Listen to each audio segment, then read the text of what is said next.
Buenas tardes a los que se están incorporando a la sala. Bienvenidos, bienvenidas. Y en unos momentos más daremos inicio.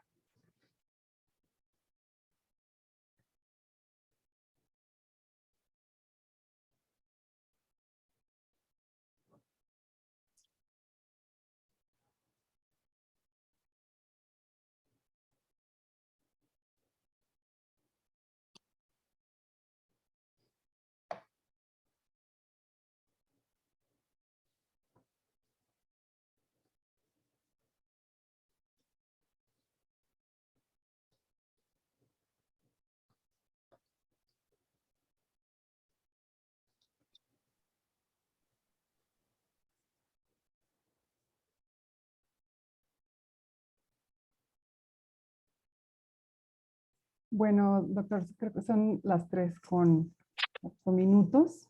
Vamos a dar inicio, si le parece bien. Sí, cómo no. Adelante. Pues muy buenas tardes a todos y todas.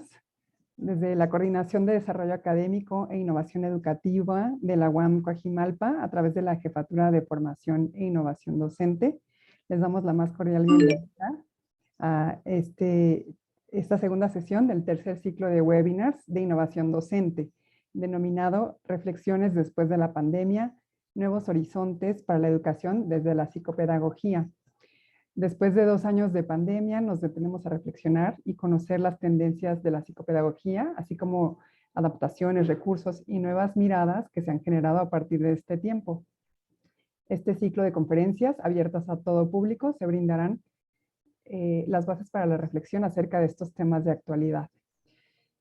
También estos ciclos de webinars nos permiten reflexionar sobre temas de innovación educativa y explorar nuevas modalidades semipresenciales, conservando las ventajas de la tecnología, sin olvidar la importancia también de la presencialidad personal y participativa, y por eso es de que vamos a tener algunas sesiones con estas modalidades. En este segundo webinar, titulado Burnout en Docentes, los factores de riesgo durante y tras la pandemia, cómo autorregularse, el participante al finalizar contará con herramientas y elementos necesarios para atender el burnout y contar con nuevas técnicas de autodiagnóstico y autoayuda. Y está con nosotros en esta tarde, a quien le agradecemos mucho, el doctor Ignacio Alejandro Mendoza Martínez. Y bueno, él además de ser un profesor y colega, pues es amigo también. Y el doctor Ignacio Alejandro Mendoza Martínez nació en la Ciudad de México y estudió la licenciatura en Psicología en la Facultad de Estudios Superiores de la UNAM. Posteriormente, estudió la maestría en Administración de la Facultad de Contaduría y Administración de la UNAM y se graduó del doctorado en Ciencias Administrativas de la Universidad Autónoma de Tlaxcala y del doctorado en Administración por la UNAM. Tiene más de 25 años impartiendo la materia de Seminario de Investigación en Ciencias de la Administración en la Facultad de Contaduría y Administración de la Universidad Nacional Autónoma de México. Ha impartido cátedra en los niveles licenciatura, maestría y doctorado en instituciones de educación superior, tales como Universidad de las Américas, AC, Universidad del Valle de México, Universidad ISEC, el Instituto Tecnológico de Estudios Superiores de Monterrey, Campus Ciudad de México, la Universidad Autónoma de Tlaxcala y la Universidad de Anáhuac, México, Campus Sur y Norte. Además es consultor y escritor de libros y artículos científicos de temas de administración de recursos humanos y comportamiento organizacional, y acreedor de varios premios por sus investigaciones, premios del CONACYT y de la ANFECA, sobre estos temas también. Pues bienvenido, doctor, gracias por aceptar la invitación y Gracias. pues le dejo con su presentación y usted ya nos indicará la dinámica de participación. Y pues es importante señalarles que para tener una mejor calidad en la transmisión, les pedimos por favor mantener el video y el audio apagado, a menos que quieran hacer una aportación. Muchas gracias, bienvenidos y bienvenidas. Adelante, Gracias. doctor. Muchas gracias, Sofía. Bueno, buenas tardes tengan todos ustedes. Me gustaría, ya que es un grupo, no es un grupo tan grande, es un grupo pequeño, me gustaría verlos. ¿Habría oportunidad de verlos con el video? Sí, Sí, adelante. Sí. eso es. Podemos vernos y platicar, que esta sea una charla, ¿les parece? Me da gusto verlos. Me imagino que todos son profesores igual que yo, son investigadores igual que yo. Entonces, me encantaría platicar de igual a igual y que esto sea una charla en ese sentido interesante, ¿no? Entonces, veo que, pues, me encantaría verlos a todos ustedes. La plática está relacionada, pues, con algo que nosotros vivimos día con día, que es eh, lo que es la docencia, la investigación en instituciones privadas y públicas, y antes y después de la pandemia, ¿no? Ahorita, esto que estamos viviendo pues es el resultado de muchas cosas, ¿no? Con respecto a una pandemia que, que ya sabíamos utilizar tal vez estas tecnologías para algunos empezamos a aprender, etcétera. Sin embargo, yo creo que la pandemia nos llevó a aprender muchas cosas, a adaptarnos en muchas cosas y a tener este tipo de tecnologías donde nos acercamos más las personas, y a veces se dice que nos acercamos las personas que estamos cerca, pero nos alejamos las personas que estamos, nos acercamos las personas que están lejos, pero nos separamos las personas que estamos cerca. Entonces es como algo contradictorio, pero es cierto. Ahorita esto por la tecnología nos hace que podamos platicar, vernos y estando lejos en ocasiones, ¿no? Bueno, muy bien. En el COVID, pues la pandemia nos llevó a estar en casa y no convivir, pero tener este medio que tan importante para poder salir adelante, y eso sirvió tanto para empresas como para organizaciones como esta, de instituciones de educación superior, y en el profesorado para seguir dando clases, ¿no? Entonces, esto es el sentido de lo que es vivir durante el COVID como profesor, como investigador, y todo lo que implica, ¿no? Entonces, la charla de hoy es, ¿qué está sucediendo? ¿Cómo éramos antes como profesores dando clases? ¿Y cómo era la atención? ¿Cómo era la emoción? ¿Cómo era nuestra forma de vivir durante la pandemia que sucedió y posteriormente a la pandemia, lo que ahorita estamos, entre comillas, viviendo? La pandemia, yo sé que todavía no ha terminado, pero tenemos ya una ventaja importante. Entonces, eh, les comento, yo quisiera, lo que había comentado con Marta Sofía era hacer una charla donde podamos hablar, tanto ustedes como yo. Yo voy a exponer algunas cosas teóricas sobre lo que es el burnout, lo que es el desgaste profesional, las experiencias que se viven como profesor investigador. Les preparo una parte teórica, una parte práctica, donde yo he hecho algunos estudios junto con mi equipo y hemos visto tal y tal cosa, y posteriormente cómo lo afrontamos o cómo lo hemos podido afrontar en diferentes situaciones. Eso es lo que yo he planteado. Entonces, pues vamos a platicar al respecto. Por aquí les presento, déjenme compartirles el inicio de lo que es un tema importantísimo. A ver si lo ven, ¿sí lo ven? ¿Sí? Este es el tema taller, yo lo estoy pensando así: el burnout en docentes, los factores de riesgo durante y tras la pandemia, ¿no? Entonces, para entrar de lleno a este punto, quisiera comentar una parte teórica acerca de lo que es nuestra personalidad y el por qué a partir de esta personalidad nos da el burnout, ¿no?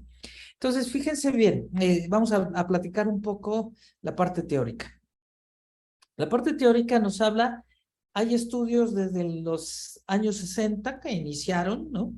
Y posteriormente en los 80 hay investigadores como Rosenthal y Parker que empezaron a hablar de un tipo de conducta que definía un tipo de personalidad. Esto es el inicio de lo que son los estudios sobre el estrés. Entonces, vamos a platicar un poco sobre eso, ¿no? Hay lo que sería la salud, la dirección en las organizaciones, ¿no? Y entonces estamos hablando de que las personas en las organizaciones van a estar sanas siempre y cuando exista un equilibrio en los aspectos biológicos, psicológicos, sociales, a nivel científico y un tanto también alcanzamos la esfera espiritual. Entonces, cuando hay un desequilibrio en la parte biológica de nuestro ser, en la parte psicológica, en la parte social o en la parte un tanto espiritual, pues eso, desde el modelo médico, vamos a hablar de que hay un proceso de salud y desequilibrio de la salud, ¿no? Desde eso, vamos a ver que nos vamos a afectar en ese desequilibrio y todo esto va a repercutir en el desempeño organizacional. Entonces, Rosenthal, los estudios de Rosenthal, empiezan a trabajar sobre ello en las organizaciones y se dan cuenta de que ven dos tipos de personalidad muy claros, pero muy, muy claros a nivel de conducta. Y tomando en cuenta esa perspectiva conductual, vamos a identificar a personas que son individuos que catalogaron como conducta tipo A y conducta tipo B.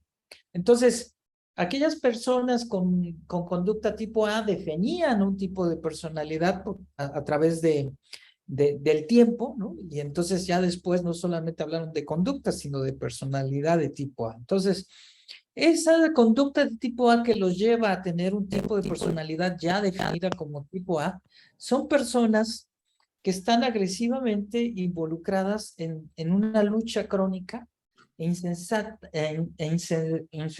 por lograr más y más en menos y menos tiempo. Y si se requiere hacerlo contra los esfuerzos de otras personas o cosas, ¿no? O sea, es muy interesante aquí.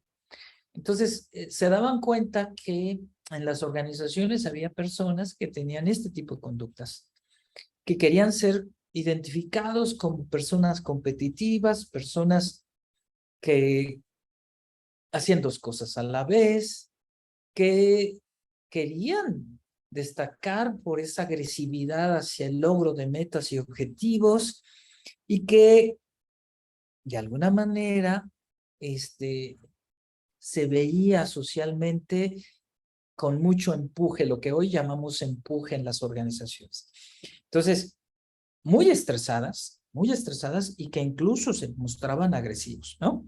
Entonces, hay elementos de conducta de tipo A, como están siempre moviéndose, caminando, comiendo rápidamente. En ese sentido, está mucho el apresúrate en ellos, ¿no? Están moviéndose, cambiándose y mostrando que están trabajando. Se sienten impacientes con la velocidad a la cual muchos eventos toman lugar. Esto es, ayer debimos de haber terminado las cosas, ¿no? Entonces, las cosas son para ayer, ¿no? Y hay agresión. Tratan de pensar en dos o más cosas a la vez. Esa es la conducta de tipo A, ¿no? Y dentro de su mente, dentro de su pensamiento, no están de acuerdo con el tiempo libre. O sea, son personas que no tienen permiso interno en decir que es necesario tomarse el tiempo y descansar, ¿no? Están trabajando, ¿no? En otras palabras, son como más orientados hacia el logro de metas y no hacia las personas, y podríamos decir que son trabajólicos. Están obsesionados con los números miden el éxito en términos de cuánto adquieren en cada cosa. Entonces, esta es la conducta de tipo A. Y en ese tiempo, pues era muy interesante porque se dieron cuenta que eran los que eran premiados en las organizaciones. Estas personas son bien vistas, incluso si tienen el área de supervisión, pues pueden empujar a otros para que logren metas y objetivos. Entonces, muy aplaudidos por los directivos. También se dieron cuenta que la conducta de tipo A en sus estudios está asociada a otro tipo de a patologías de tipo psicosomático o problemas también ya, pues no solamente psicosomáticos, sino posteriores, es decir, con aspectos cardíacos, ¿no? Con aspectos de problemas incluso cerebrales, ¿no? Compulsivos a poder tener paros cardíacos y paros de tipo cerebral, ¿no? También hicieron estudios con respecto al fumar y con respecto a personas que consumían alcohol o otras drogas. Entonces, la personalidad tipo A correlacionadas con orientaciones al alcohol o las drogas, los llevaba a tener paros cardíacos o problemas de brotes cerebrales, ¿no? Este es un problema con personalidad tipo A, orientadas al esfuerzo, al logro, premiadas en las empresas, y con mucho empuje, agresivas, ¿no? Ese es un tipo de conducta de tipo A. Estos fueron los primeros estudios sobre ello. La conducta de tipo B. La conducta de tipo B, me pueden interrumpir cuando tengan, en el caso que quieran platicar, o me pueden decir. Me pueden interrumpir. La conducta tipo B, identificaron otras personas que son completamente distintos a los anteriores. Son personas que disfrutan su tiempo libre, logran metas y objetivos también, pero no les interesa ser competitivos. No están agresivos, disfrutan del trabajo y disfrutan de la relación humana.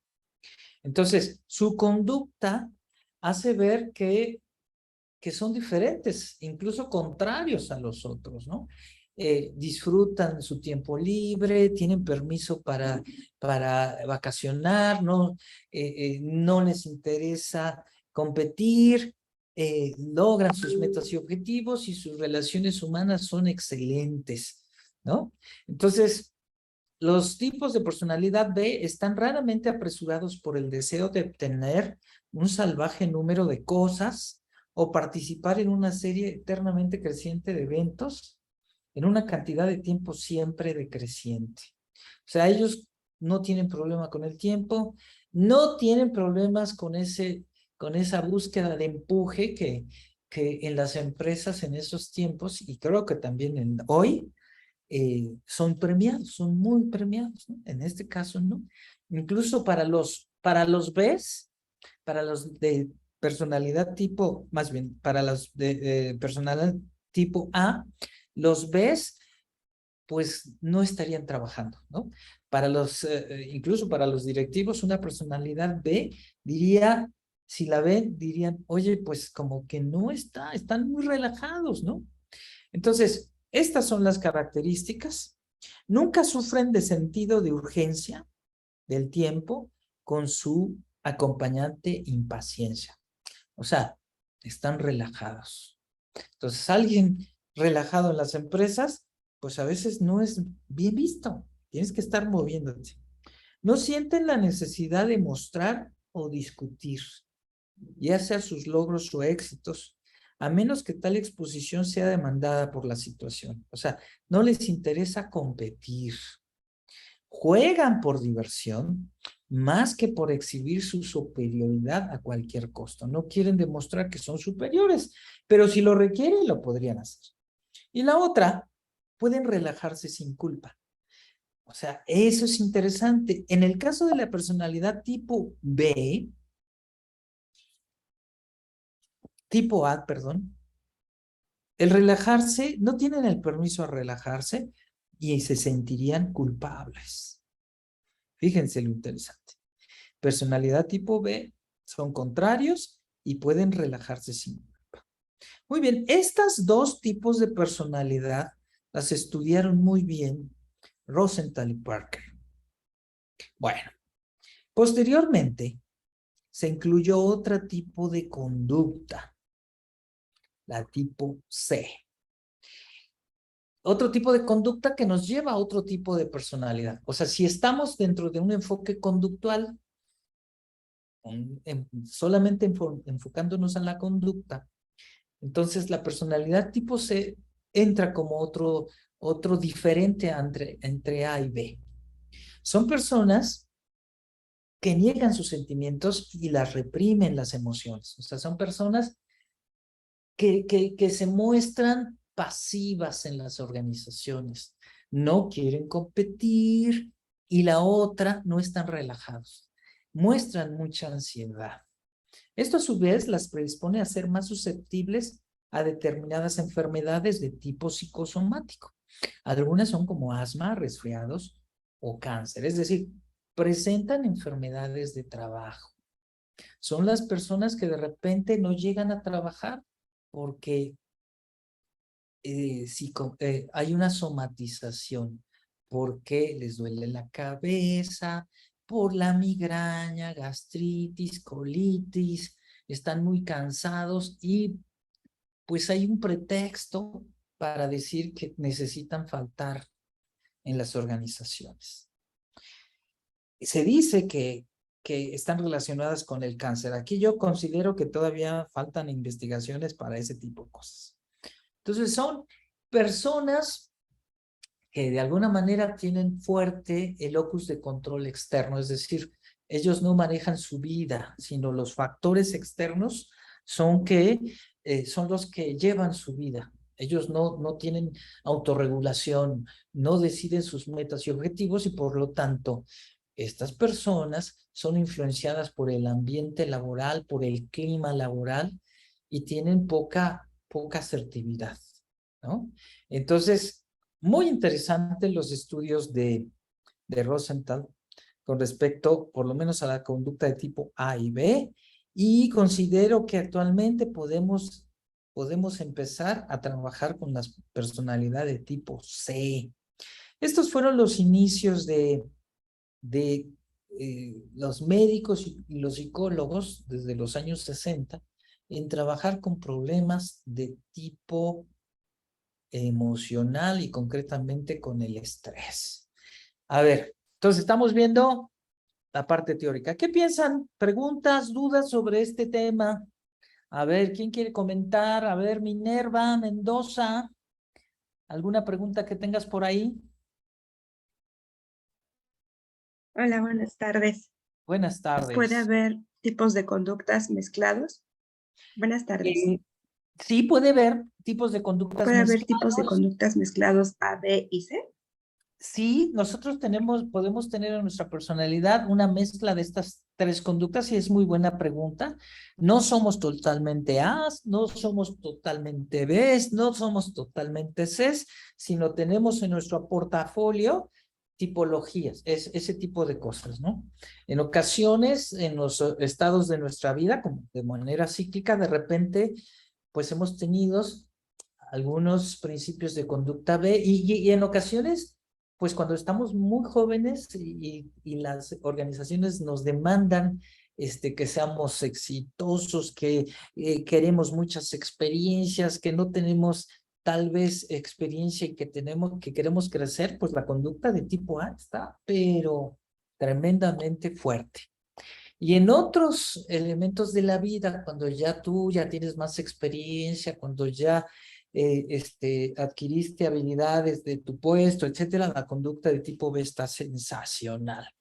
Pero cuando estás en alto estrés y estás en distintas cuestiones que exige la vida práctica, a lo mejor has tocado la conducta de tipo C. Entonces, Minerva, eso es interesante. Aurora, ¿tienes alguna pregunta? ¿Me escuchan? Sí. Es que como traigo audífonos, no estoy en mi casa. Pues Ujú. en el área que nosotros que estamos, porque por ahí hay un compañero mío también, hay muchos doctores y maestros en ciencias. Entonces, como que eso sí hay mucha competencia, pero desgraciadamente sí hay muchos refritos en sus trabajos y no se ocupan mucho de los chicos de licenciatura, por ejemplo. Entonces ellos le dan más Sí. hacia los de posgrado, pero yo pienso que debe ser desde, así como que desde primaria, después secundaria, vocación, bueno, medio superior, después superior, y en este caso si comparamos a nivel licenciatura y posgrado, pues, estar bien preparados o preparar bien a los chicos en la licenciatura y después a posgrado. Entonces, como que ahí se pierden en sus competencias, en el que, pues sí, yo veo que tienen muchos trabajos y demás, pero digo, bueno, tal vez les satisfaga, pero ¿en qué les satisface? En el aspecto económico. Entonces digo, bueno, ¿qué tan real es que su trabajo sí está incidiendo hacia los chicos? Y yo veo que no mucho. Gracias. Ok, muchas gracias, Aurora. Muy bien, entonces, pues esto es un principio. El tipo de personalidad nos lleva a sentir, a tener el estrés, ¿no? Y ahorita comentó Aurora algo interesante. Tienes que publicar, tienes que estar en el SNI o mantener el SNI, tienes que dar clases, y entonces empieza la competencia o empieza la conducta de tipo C, por ejemplo, el estrés, el alto estrés. Y empezamos a verlo de otra manera. Ya vamos a ver otra parte teórica sobre lo que es el burnout o desgaste profesional. Es aquí cuando aparecen otros modelos diferentes a los anteriores, hablando de casi lo mismo. Entonces, vamos a compartir esa presentación para que entremos a lo que ya sería no sé si ya ven, ¿sí ven la presentación? Sí la ven, Sí, ¿no? doctor. Ay, doctor, también aquí hay otra pregunta A ver. en el chat de Belén. ¿Cuáles son de estas tres personalidades, cuál es la más compleja? Bueno, la más compleja y que falta hacer estudios es la personalidad de tipo C, porque es la que tiene ya la enfermedad. O sea, la A y la B, la A es la que se premia, fíjense, me vuelvo a ir a la anterior. La A es la que se premia porque dice, tienes empuje, sabes trabajar bajo presión, pero no es así, al contrario. Una persona de tipo A no está canalizando bien su estrés. Es una persona que está canalizando el estrés provocando más estrés en los demás, la conducta de tipo A. Porque el estrés el estrés está relacionado con la estrechez, está relacionado con el estrés en los músculos, está relacionado con síntomas como los que dije, ¿no? Aspectos de agotamiento físico, migrañas, problemas estomacales, agresividad, aspectos de conflictos, ¿no? Con el estrés, ¿no? Por tratar de resolver varias cosas, ¿no? Entonces, las de la conducta de tipo A dicen, están trabajando, ¿no? Imagínense en un área de producción, no, está re bien porque son supervisores que están manteniendo a los demás para que trabajen.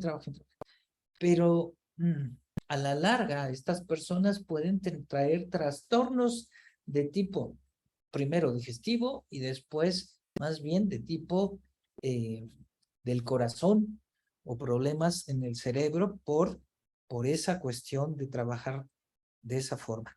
Tere está levantando la mano. Tere. Sí, una pregunta, Ignacio, desde tu óptica y viendo hacia los estudiantes, partiendo de que somos docentes, si tú les tuvieras que poner un tipo de personalidad, en una mayoría? ¿Tú cuál Sí, dirías que ves actualmente? actualmente están entre A y C. Tengo alumnos, y a lo mejor está relacionado con lo que decía Aurora. Nosotros estamos a lo mejor trabajando en los 3 niveles o más: licenciatura, especialidad, maestría y doctorado. Pero en muchos están en del tipo A.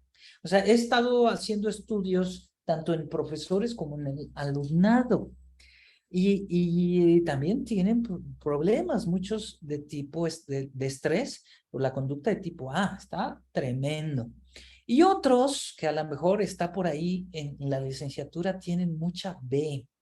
Entonces, ni muy, ni tan. O sea, tenemos que no provocar el estrés, ese no es el sentido, sino que estén orientados también a logros y que sepan controlar su estrés, que sepan, porque ahorita estamos en otro tipo de personalidades con los chicos. Aquí tenemos varias teorías. No me gusta hablar de estos términos, pero estamos en generaciones de cristal que no les podemos hablar y decir cosas porque entran en sus problemas, sus personalidades, ¿no? Incluso personalidad de tipo C, ¿no? Entonces sí, es muy delicado, es muy delicado. Bueno, muy bien, vamos a seguir ahora con otro tipo de teorías que ya no estamos hablando de los años 60 y 80, que son más actuales, que iniciaron en los años 80 y que centraron este pensamiento de lo que es el constructo, que es el que estamos viendo hoy, que se llama desgaste profesional o síndrome de burnout. Rosenthal y Parker trabajaron para hablar del estrés, pero en los años 60, en los años 80, lo que es Maslach, Cristina Maslach y Jackson acuñaron un término muy interesante que le llamaron en inglés burnout, o sea, gente que está quemada. Ellos iniciaron en estudiar el estrés en los hospitales. En los años 80, Maslach y Jackson, trabajadora social, psicóloga, etcétera, estaban estudiando el área médica y se dieron cuenta que el área médica en emergencias, por ejemplo, pues tenía altos niveles de estrés. Aquellas personas aquellas enfermeras, aquellos doctores que eran totalmente orientados al trabajo social, etcétera, ahora estaban siendo quemados. Una persona quemada es una persona que está herida, que no puedes tocarla porque su herida es muy grave, está desgastada, ¿no? Estar quemado, estar desgastado, exhausto y perder la ilusión por el trabajo. O sea, es gente que era exitosa y que poco a poco, por tener tantos pacientes, por todo lo que implica este tipo de cosas, ahora se convertían en personas incluso hasta agresivas con los pacientes, personas que no querían enfrentar a otro paciente porque era eso, un enfrentamiento en lugar de una asistencia. Y entonces se agotaban desde el punto de vista físico, ¿no? Y entonces ya de alguna manera era una enfermedad. Se dieron cuenta que ya era un estrés que no podían controlar y se enfermaban.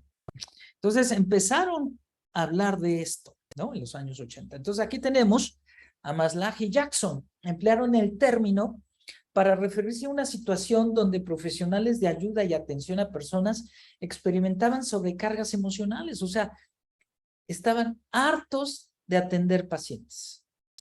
Y después ellos fueron retomados por otros investigadores, como nosotros, los psicólogos, para estudiar el fenómeno del burnout en instituciones de educación superior. Y a partir de los años 80, 2000 para acá, pues el estudio del burnout no solamente se hizo en instituciones de educación hospitalaria, sino en instituciones de organización superior, de estudios superiores y en empresas, ¿no? Entonces ellos definían a personas que habían experimentado sobrecargas emocionales, agotamiento físico Decían, oye, pues es que estoy agotado, he trabajado toda la semana. Y actitudes negativas hacia los clientes, incluso agresivas, e incluso cínicas. Dichas situaciones estaban cargadas de sentimientos de coraje, desesperanza, miedo. Trasladándolo al ambiente de la educación, pues era lo mismo. O sea, o atender en horas fuera de clase a un alumno implicaba un enojo, una agresividad. No quiero atender a nadie, etc. Eso es el estrés. Esto es el burnout. Entonces, vamos a irlo entendiendo. Estas personas eran exitosas en su trabajo, pero poco a poco perdían ese interés, perdían la responsabilidad y respeto a los clientes, repercutiendo en la insatisfacción tanto de los clientes como la calidad de la atención. O sea, no solamente es un problema individual, sino que ya es un problema que establece un problema de salud en el trabajo. Establece no dar un servicio, ¿no?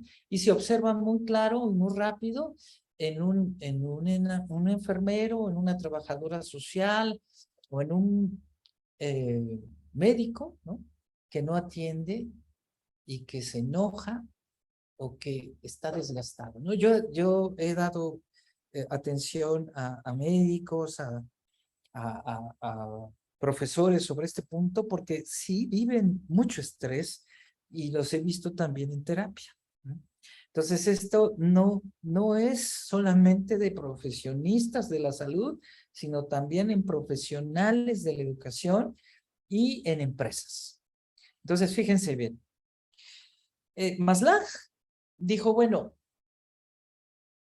es un problema de estrés, pero se observó 3 variables que pudo definir, 3 constructos que pudo definir muy bien y que pudo estudiar. Uno de ellos es el cansancio emocional, la otra es la despersonalización y la otra es la falta de realización personal. Y es curioso porque desde los años 80 eso empezó a hablarse. Ya en los años 2000, 20 años después, pues ya esto ya era súper reconocido en diferentes países y la investigación se hizo súper intensa en estos rubros. El cansancio emocional. ¿Qué hay con el cansancio emocional? Estos personajes, este equipo médico de salud y después equipo profesionista, profesores e investigadores, tienen una disminución y pérdida de recursos emocionales. Es un problema de tipo emocional. O sea, el estrés, como lo veían Rosenthal en los años 60 y 80, ya no era así. Ya no está relacionado solamente con síntomas de gastritis, colitis, no. Ya estamos hablando de problemas más fuertes de tipo emocional. Y hay un sentimiento de falta de capacidad para atender a las personas. Hay una negación a seguir trabajando. Incluso hay una agresión. Entonces, ya hay un cansancio emocional que lo podemos ver, palpar y medir. Esa es una. La otra, hay una despersonalización. O sea, la gente que antes tenía una actitud muy, muy importante para atender a las demás personas, ahora tenían una actitud deshumanizada, una actitud cínica incluso contra sus pacientes. Había inestabilidad y había un endurecimiento afectivo en el trato con las personas. Esto es bien interesante porque aquella persona que era dulce, contraria a esto, ahora se mostraba incluso agresiva e incluso cínica, la actitud cínica. Bueno, déjenme decirle que en México hemos hecho estos estudios. Yo inicié desde el 2000. Llevo años haciendo estudios sobre el burnout. Inicié desde el 2000 en clínicas, como el Hospital General de México de tercer nivel y otras de tipo del Seguro Social, etc. Y veíamos que la personalización era un mecanismo de defensa. O sea, ante el problema del cansancio emocional, la despersonalización era un mecanismo de defensa que era anteponer ese cansancio, el otro tipo de personalidad que no somos, pero para poder sobrepasar o sobrevivir ante el estrés. Y la siguiente, que era la parte también que era la tercera fase, si lo vemos así, primero es el cansancio emocional, después la despersonalización y por último la falta de realización personal, era la pérdida de interés por el logro de objetivos y metas, que no solamente son del trabajo, sino son también de otras áreas de tu vida. Entonces hay una tendencia a evaluar el propio trabajo en forma negativa. Lo que antes disfrutabas ahora ya no te da sentimiento, ya no te da sentido y significado. Hay vivencias de insuficiencia profesional, o sea, empiezas a darte cuenta que ya no tienes las habilidades que antes tenías. Es como una pequeña depresión en ese sentido. Existe una baja de autoestima personal. Y hay disminución de expectativas personales, o sea, ya dejas de tener ideas de logros en tu futuro. Y hay un rechazo de los logros de sí mismo y hacia logros personales y grupales. Entonces, estas tres subescalas son las áreas de interés para poder medir el burnout. Entonces, muy interesante, ella es Cristina Maslach, desarrolló su instrumento que está confiabilizado y validado, hablando ya en términos de tipo psicométrico y científico. Tiene 22 reactivos y está midiendo el síndrome. O sea, aquí vamos ya a entender el burnout como un síndrome. De hecho, se le llama síndrome de burnout. O sea, no son signos y síntomas. Aquí hay que entender varias cosas. Síntomas son subjetivos, signos son objetivos y síndromes es el conjunto de síntomas y síndromes. Entonces ya lo catalogaron como enfermedad laboral. Desde los años 80 ellos empezaron a estudiar esto y darle esa categoría de enfermedad. Hasta en la actualidad, ya en la pandemia, se definió el burnout o desgaste profesional como una enfermedad laboral y hay una norma, que es la norma 035, que va a evaluar esto. Entonces ya la persona, ya los trabajadores pueden comentar y pueden decir que están enfermos y tener una enfermedad por una cuestión de tipo estrés. O sea, el vivir el mundo de hoy en la pandemia, durante la pandemia y después de la pandemia, nos lleva a vivir en alto estrés en las empresas.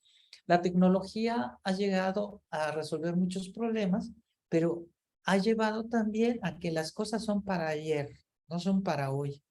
Entonces, las personas viven en un alto nivel de estrés. Entonces, Cristina Maslach desarrolló su instrumento para medir el burnout, el MBI.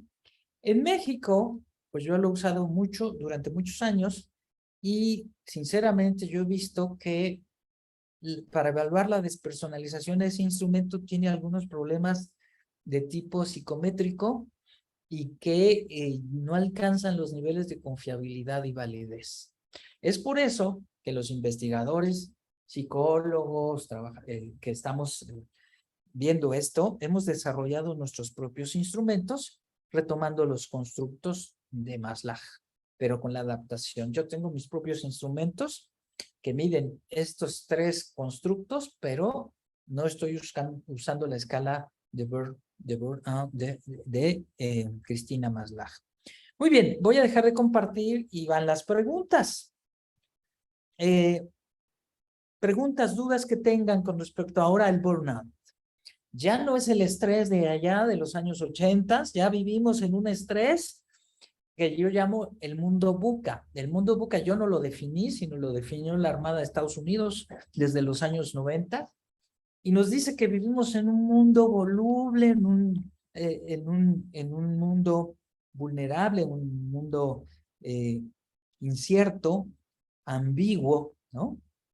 Entonces, cambiante y ambiguo. Entonces, pues, el VUCA, ese mundo cambiante, nos pide adaptarnos, y la forma de adaptarnos es el estrés. Nosotros tenemos que tener estrés como una forma natural para actuar. Y desde la definición de estrés, ese estrechamiento, ese nivel del organismo para adaptarse, que implica la huida o el ataque, pues lo usamos como parte de un organismo animal, pero ya en un contexto muy diferente. Antes, pues identificábamos al animal, y al animal era el que tendríamos que cazar para comer, etcétera. Y hoy se nos perdió ese estímulo y ya no sabemos qué nos da estrés. Ese es el mundo en que vivimos. ¿Preguntas, dudas? ¿Quién quiere comentar ahora el modelo de Maslow con respecto al estrés de hoy, al desgaste profesional? Y yo les voy a preguntar, ¿sí viven el burnout? ¿Sí, los profesores de hoy, los investigadores, viven el burnout o no? A ver, Aurora se está moviendo, quiere platicarnos. Sí, bueno, es que yo ya había escuchado esto del burnout, ahora en lo de la pandemia, y yo tenía yo creo la mala idea de que era que como teníamos tanto tiempo, pues no poníamos como nuestro horario, Sí, sino en el día sí, ahí trabajábamos porque me pasó. Ya sí. después sí primero fui poniendo tiempos, después así todo el día, después ya fui poniendo tiempos. Entonces, y yo pienso que, bueno, yo fui de las afortunadas de estar en casa, afortunadamente no me dio COVID y hasta ahorita no, pero sí viví estrés. Y yo pienso también, ahorita regresamos, pero estamos en paro, estoy en el Politécnico, allá completamente presencial, pero sí siento el estrés. ¿Por qué? Porque las condiciones sanitarias no están adecuadas. Entonces, no sé si esto sea también, pues, parte de ese burnout, porque ya estoy menos estresada. O sea, sí voy, ya no tengo el miedo que tenía al principio, pero siento que sí estuve en ese burnout. No sé si todavía estrés por la crisis sanitaria todavía sea esto, pero bueno, eso es lo que yo siento que viví. Gracias. Sí, muchas gracias, Aurora. Aquí ya estoy leyendo, Belén nos dice, el estrés ha evolucionado, al igual que las emociones, las actitudes, las aptitudes. Sí, o sea, lo que llamamos hoy estrés, anteriormente a lo mejor se conocía de otra forma, pero hoy estamos hablando de un estrés en este sentido que incapacita, un alto nivel de estrés durante el COVID, y yo les voy a platicar que durante el COVID hicimos investigación a nivel nacional con estudiantes y profesores, y les voy a mostrar algunos resultados. Pero entonces, el estrés ha cambiado, es verdad. El regreso a las aulas, nos dice Enrique, fue un golpe para los alumnos, tanto para los alumnos como para los profesores. Yo recuerdo que en la UNAM y en la NAHUAC tuvimos que aprender de un día para otro cómo trabajar en Zoom, por ejemplo, y dar las clases en Zoom. Y entonces fue tremendo, ¿no? Ajá. Si hubo cambios en lo emocional, las actitudes, ¿qué vamos a hacer como docentes? Ese es el problema. Ese es porque ha cambiado el estrés, y lo que nosotros decimos, bueno, pues nosotros nos formamos con la personalidad que tenemos actualmente, y yo les hablé de las 3 tipos de personalidades, A, B y C, y el síndrome de burnout, pues más que nada son los resultados de vivir en una vida buca, en un mundo buca, un tipo de adaptación que puede ser positiva o negativa, depende, ¿no? pues, o sea, es una adaptación, es una reacción que nosotros tenemos ante el medio ambiente. Pero aquí nos tenemos que preguntar si las autorregulamos, si lo resolvemos o no lo resolvemos. Si esto nos incapacita o no nos incapacita o provocamos más estrés. A ver, Mariluz levantó la mano. Mariluz. Sí, hola, buenas tardes. Yo considero que esto del estrés, sí, efectivamente, ya como bien nos mencionó en los antecedentes, pues data de hace algunos años, pero creo que,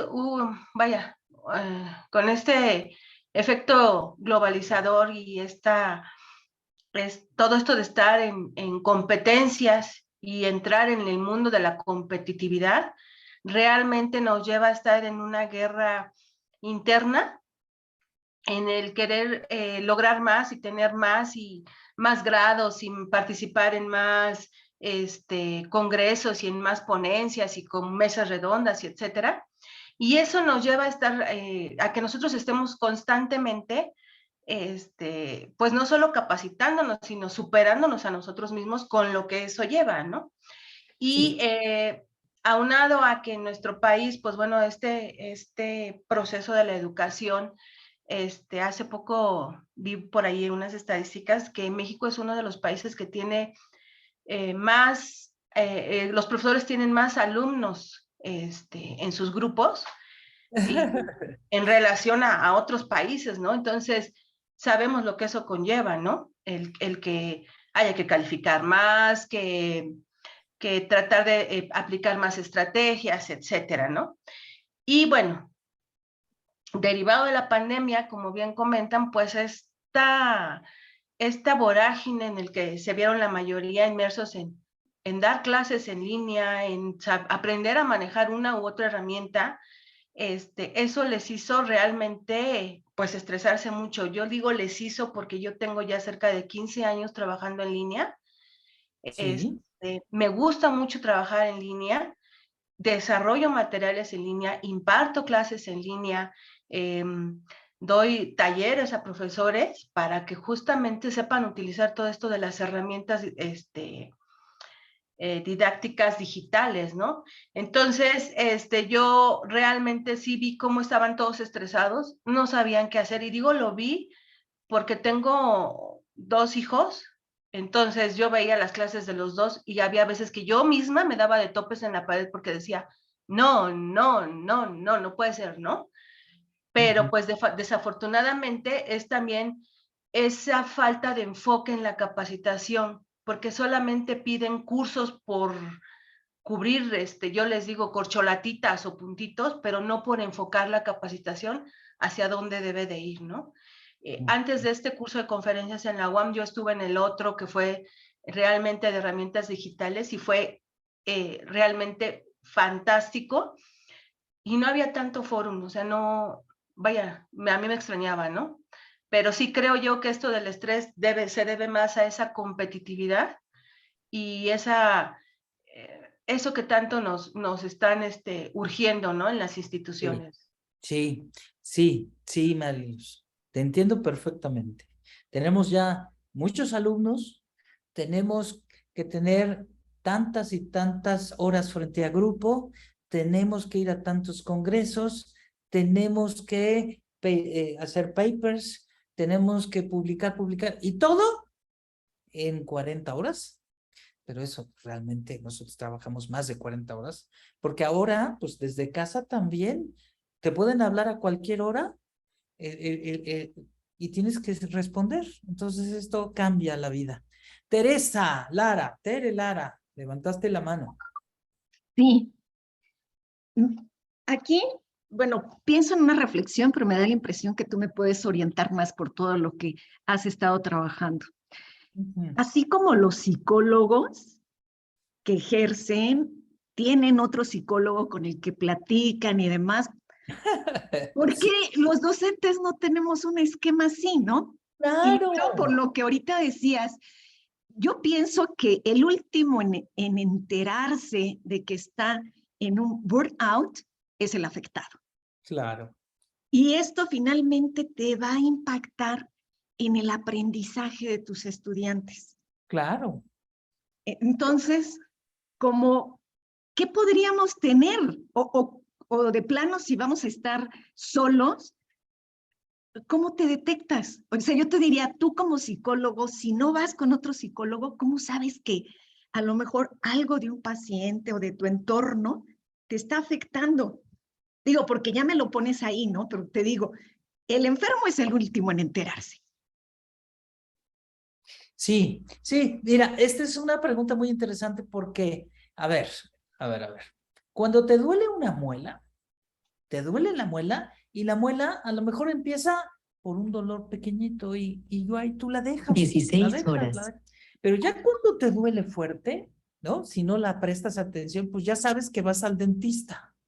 Pero ya el dentista a veces se enoja contigo porque te dice, oye, ya casi tu muela está cayéndose y apenas vienes y te regaña, ¿no? Yo tengo un amigo que es mi dentista que ahora me regaña, ¿no? Pues sí, es cierto. Pero cuando tenemos un problema de tipo emocional, pues, primero, para los hombres es diferente que para las mujeres. Las mujeres tienen otro tipo de redes diferentes donde pueden expresar sus emociones más fácil.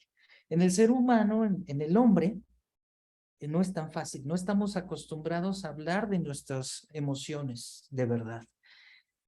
Somos educados de manera diferente. Por eso la personalidad tipo A, B y C es diferente en hombres y mujeres.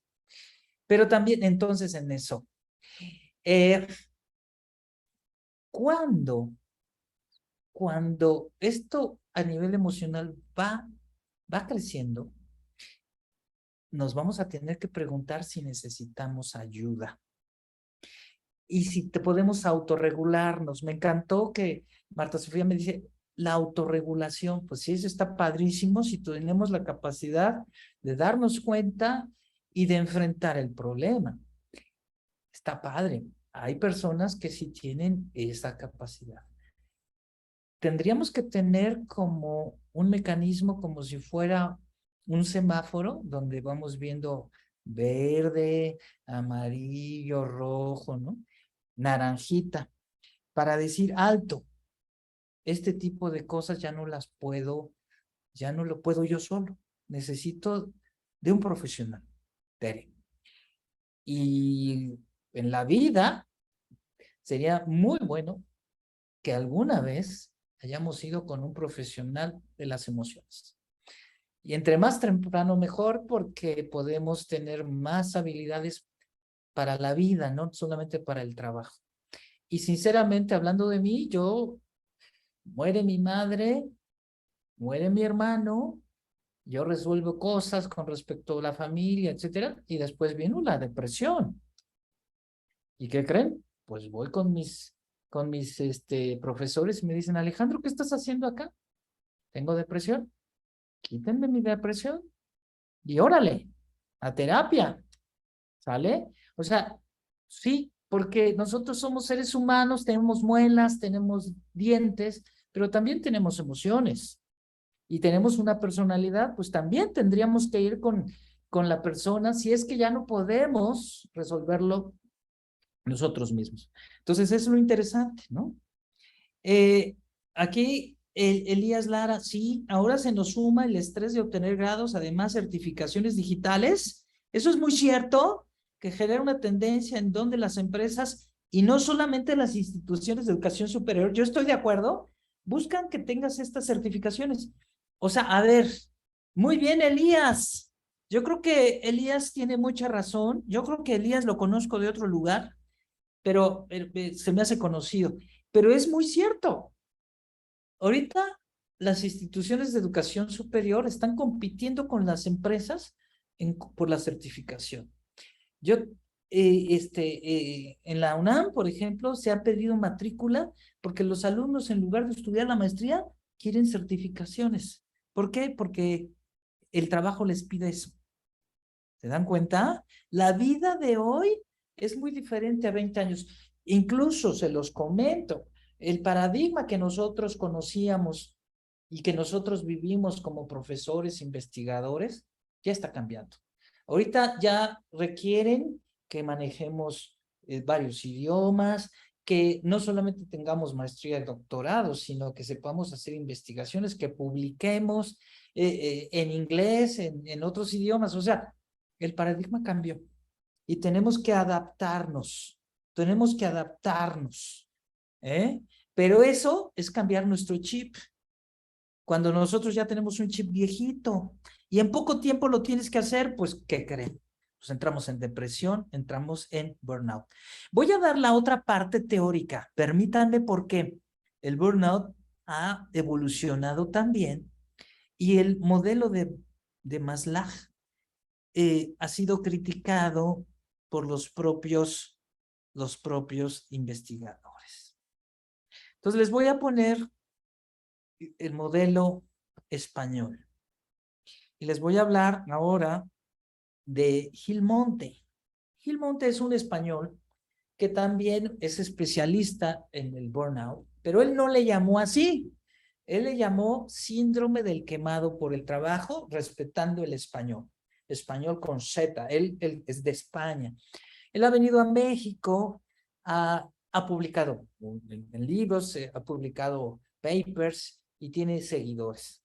Entonces es el otro modelo, a contraparte de Maslow, y genera también su propio instrumento. Entonces, el modelo de Gil Monte también integra sus constructos. Vamos a empezar por uno de ellos, el desgaste psíquico, que se parece al cansancio emocional, que en otros términos sería casi lo mismo. La aparición de agotamiento emocional y físico debido a que el trabajo se tiene que tratar a diario con personas que prestan o causan problemas, ¿no? Sí. Tenemos que resolver los problemas, pero también somos problemas o somos problemáticos nosotros. Entonces existe un desgaste psíquico, no solamente emocional, sino aquí es un desgaste psíquico. Tu psique, tu forma de ver las cosas ya implica tener una actitud. Entonces aquí les presento a Gil Monte, que les digo es un investigador español que desarrolló su propio instrumento y su modelo y que también es respetable. Por esa subescala de despersonalización en Maslow, entonces él desarrolla otros constructos, como la indolencia, que es la aparición de actitudes negativas, de indiferencia y cinismo hacia los clientes de la organización. Él le llamó indolencia y no despersonalización. O sea, es muy parecido, pues es cinismo a las personas y es una actitud de indiferencia, ¿no? En su español habló de indolencia. Y por último, la culpa. Fíjense, además de ser cínicos, además de tener desgaste psíquico, emocional, ahora tienes culpa por tu comportamiento, ¿no? Son sentimientos de culpa por el comportamiento y las actitudes negativas desarrolladas en el trabajo, en especial hacia las personas con las que establecen relaciones laborales. Ya que te peleaste con tus compañeros, ahora te sientes culpable. Dices, chispas, no debí de hablar así, ¿no? Con mi jefe, con mi compañero. Estas son las subescalas del modelo de Gil Monte. Y muy interesante, ¿eh? También tiene su instrumento, por si ustedes quieren trabajar con él, se llama CESQ, C-E-S-Q-T. Tiene 20 reactivos, tiene 5 ítems por cada uno de sus 4 constructos. Y este es muy interesante porque está también bajo una escala tipo Likert de 5 puntos. En México, bueno, ahorita está por aceptarse un paper que hicimos aquí en México durante la pandemia, donde estamos haciendo la validez de este instrumento. Ya lo metimos a dictamen y está precisamente ahorita ese paper listo para ya no sé, ya en pocos días ya nos dan la aceptación del paper. Luego se los comparto, luego les platico. Entonces, ya vieron, ¿no? Ya vieron. Son 4 subescalas. Oigan, sí, si nosotros tuviéramos así, nada más como una lista de chequeo para todos, va la pregunta. Tenemos culpa como profesor, tenemos ilusión por el trabajo. Esta escala es positiva, mientras que las demás son negativas. Fíjense, aquí Gil Monte dijo, no, esta tiene que ser en contraste con las otras, ¿no? La de Maslow, tenemos la escala donde hay una pérdida por los logros, ¿no? En el caso de Gil Monte es ilusión por el trabajo, la parte positiva contra las otras tres negativas. Entonces, ¿cómo ven? Sí tenemos culpa, sí tenemos ilusión por el trabajo positivo, sí tenemos desgaste psíquico, sí tenemos indolencia. ¿Quién me dice? ¿Quién quiere comentar? A ver, Mayra, ¿estás ahí? Jóvenes, vamos también a ver ahora los profesores jóvenes. Le dije y cerró su micrófono. ¿Qué pasó con Mayra? Ya no sé, ya no la veo. ¿Quién más quiere participar? ¿Sí? ¿Tenemos eso? ¿Sí nos está dando el modelo de Maslow? ¿Sí? ¿El clic? ¿Sí nos está haciendo clic o no? Sería bueno, ¿verdad? Como hacer una autorreflexión y decir, ¿de esto yo tengo? ¿Qué tanto tengo de esto, no? Bueno. Doctor, aquí tenemos unos comentarios en el chat también, dice Belén, no estamos acostumbrados a hablar de emociones y no se tiene conocimiento del manejo de las mismas. ¡Qué bien! Muy bien, Marta. Esa yo no la había visto, se me fue. Sí. Bueno, las mujeres ya han hablado más que los hombres de las emociones. Las mujeres tienen un mecanismo muy antiguo y les voy a decir, a ver si no se me ofenden, ¿eh? No quiero que se me ofendan, pero antes lavaban la ropa, la lavaban a mano, no estaban las lavanderías, ni estaba, y ahí mismo platicaban y comentaban cómo estaban con las personas. Bueno, ese mecanismo todavía sigue de otra manera, más moderna, platicando en el café. Sí se atreven a platicarlo entre ustedes. Entre los hombres no tanto. Las emociones, y más las débiles, más emociones de debilidad, de tristeza, de depresión, estas emociones en el hombre no están bien vistas, ¿eh? Estas se descalifican en el hombre. Alguien que tenga una emoción de alegría, qué bueno, esas sí son positivas, pero de tristeza, expresamos más los hombres el enojo, la rabia, ¿no? Y las mujeres no, las mujeres entre ustedes tienen mecanismos de red social. Cuando un hombre está deprimido de a de veras. Entonces son mecanismos de personalidad que son diferentes, que socialmente hemos aprendido a ser diferentes. ¿Algo más que tengan por ahí como idea, como pregunta? Bueno, miren, les voy a compartir algo de estudio. ¿Les parece? ¿Quieren que vamos algo de estudio? Algo ya no teórico, sino vivencias de estudios reales. Bueno, les voy a poner aquí algunas ponencias que hemos incluso ganado premios por las ponencias. Premios de investigación, han sido bonitas ponencias, ¿no? Entonces, a ver, vamos a hacer, a ver, déjenme, a ver, como les decía, son previas a la pandemia y a lo mejor no son tan nuevas, pero lo interesante es que trabajamos en ellas. Aquí estamos hablando de los factores. A ver, ¿sí se está viendo? Porque a lo mejor yo estoy hable y hable y no ven la ponencia. ¿Sí se ve? ¿Es un PowerPoint? Se ve, gracias. Entonces, aquí son factores que queríamos ver qué pasaba con los datos sociodemográficos, hombres, mujeres, el puesto, etcétera, etcétera, en relación al desgaste profesional de los docentes. Fíjense, del 2009, imagínense desde cuándo yo ya estoy investigando esto, y se presentó hace muchos años y nos fue muy interesante, nos fue muy bien, ¿no? Entonces, yo quiero comentar, por ejemplo, que estamos en una institución media de educación superior, donde es un ambiente académico en el Distrito Federal. En ese entonces era Distrito Federal, imagínense, ¿no? Y estábamos midiendo el desgaste profesional, tanto en personal docente como en administrativo. Ya no esto es teórico, ya esto es una evidencia real. Nuestro punto, unidad de análisis, fueron 73 docentes y 37 administrativos. Estamos hablando de un nivel bachillerato, ¿no? Y estábamos midiendo el desgaste profesional, estamos hablando del estrés, que realmente en el concepto teórico se llama diestrés. El eustrés es el estrés bueno, el estrés que nos sirve, es una reacción que tenemos adaptativa, pero que nos sirve para anteponernos a las situaciones del ambiente.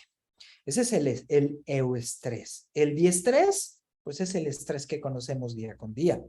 Y dentro de, pues el estrés de nuestros días, estamos hablando de lo que hoy para el estudio del estrés es el síndrome de burnout.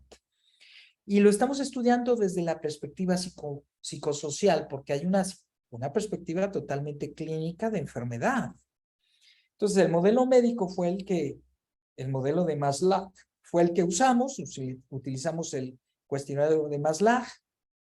Y entonces, pues aquí viene, ¿no? Aquí estamos hablando de qué estaba sucediendo con aquí no están los alumnos, están los profesores. Es un estudio no experimental, es post facto, transeccional y un tanto explicativo.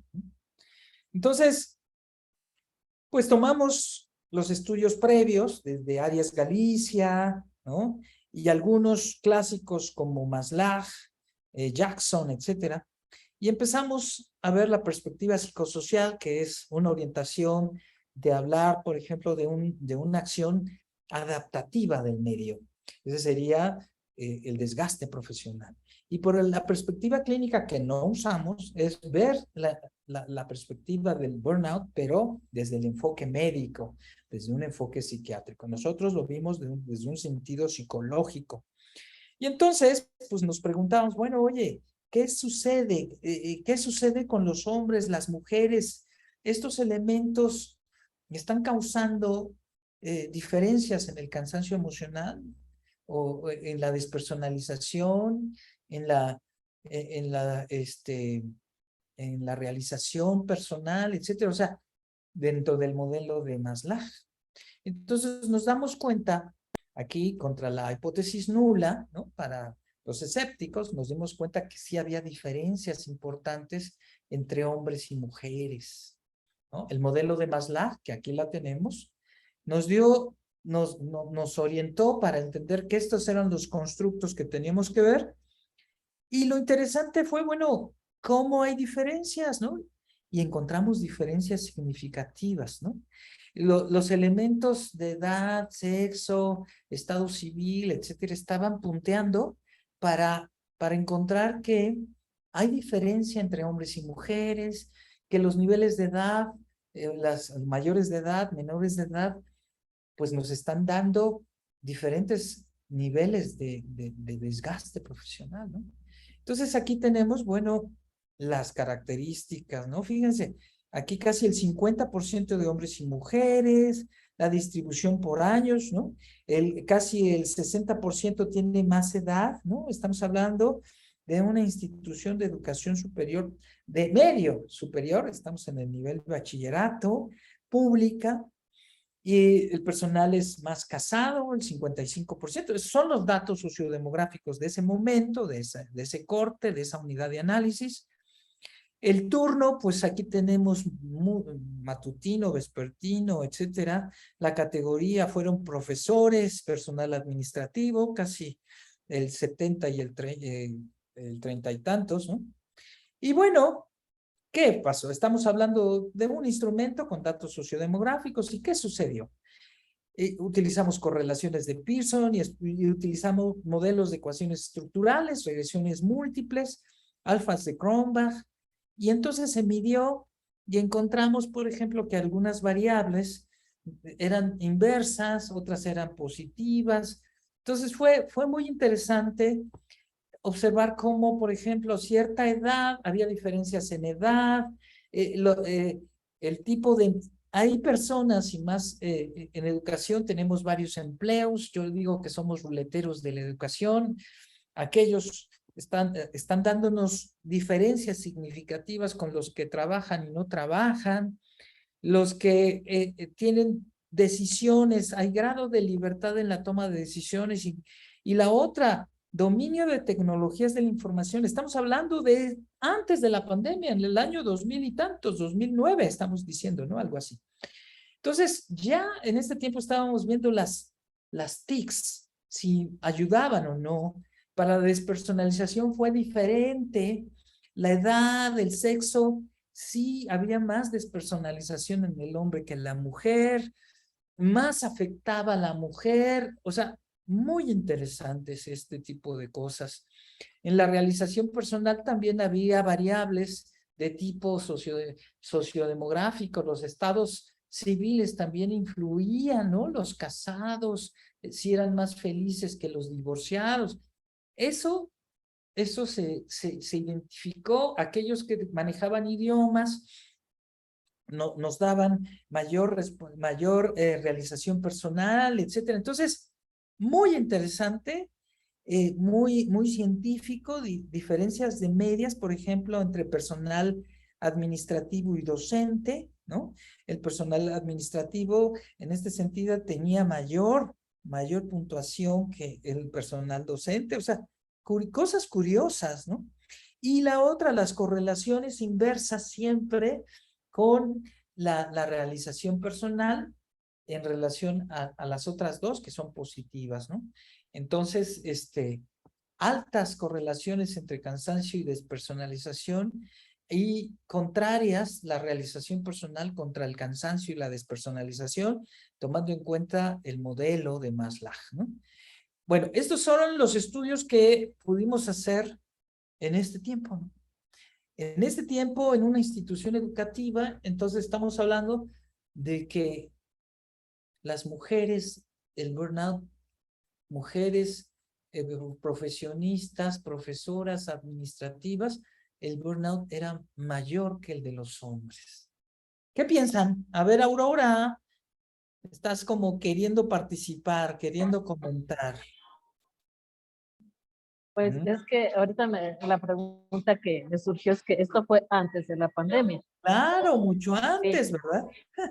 Entonces, ahorita, pues no sé, le comentaba usted que estaba haciendo, si hizo estudios o algo Sí, hizo en la pandemia. sí, les Entonces, voy a mostrar. Sí, platícame. creo que esto va a estar exacerbado. ¿Sí? Sí, Y ahorita que dice de las mujeres, sí, o sea, yo he visto que yo soy mujer, me preocupo más, soy más, pues como, ay, ¿cómo se fue la palabra? Pero sí, como que somos, nos preocupamos más, o lo que dicen los psicólogos, o no, una neurocientífica que conozco, no sé si la he escuchado, ¿cómo se llama? Marian Rojas, que dice, el 95% de lo que pensamos no sucede, y creo que así somos muchas mujeres. Entonces yo pienso que sí, nada más lo pienso, por las cuestiones que yo en este tiempo, pues, por así testimonios de algunas personas que conozco, que esto va a estar exacerbado. Si se hace un estudio, lo que vimos anteriormente va a estar exacerbado después de la pandemia. sí, Gracias. Aurora. No, incluso durante. Ahorita les voy a mostrar datos durante la pandemia. Nada más quiero atender un poco la participación. Estamos diciendo, por ejemplo, que en las empresas... Octavio Paz, ¿no? Elías, nos está diciendo Octavio Paz, nos está hablando pues de la máscara del hombre, ¿no? El hombre pues no se relaja y no expresa las emociones, ¿no? Y nos está diciendo quien manda en casa es la mujer, ¿no? Muy bien, muy interesante el asunto, ¿no? Sí es, yo creo que sí es verdad. Y luego dice Erika, bueno, pues, ¿y por qué no las inteligencias múltiples? Me encanta, Erika. O sea, de lo que es el síndrome de burnout y lo que son otros modelos como la inteligencia múltiple, lo que sería la inteligencia emocional, lo que sería la asertividad, lo que sería un tanto lo que es la resiliencia, son elementos de autorregulación, son elementos que nos fortalecen y que nos pueden permitir hacer frente a esto, ¿no? El que nosotros manejáramos las múltiples inteligencias, manejáramos nuestra propia resiliencia, que manejáramos habilidades asertivas, podría servirnos. Y también Kodai nos está diciendo, me parece que también tiene que ver con la doble o triple carga de trabajo que implica el rol del género femenino. Eso me encantó. Fíjense, es que me están recordando tiempos de los 80s, cuando se bailaba en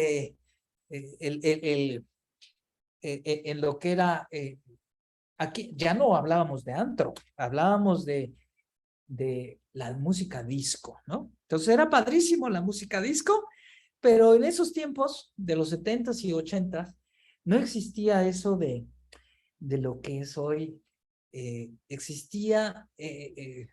Existían los estudios de género, pero no tan agresivos como ahorita son, ¿no? Estudiábamos la doble jornada o la triple jornada que Kodai está comentando. Estudiamos y preguntábamos a las mujeres. Yo iba a Ciudad Neza, tocaba, tenía como 20 tantos años, y le preguntaba a las mujeres, oye, ¿reconoces tu participación en casa es trabajo?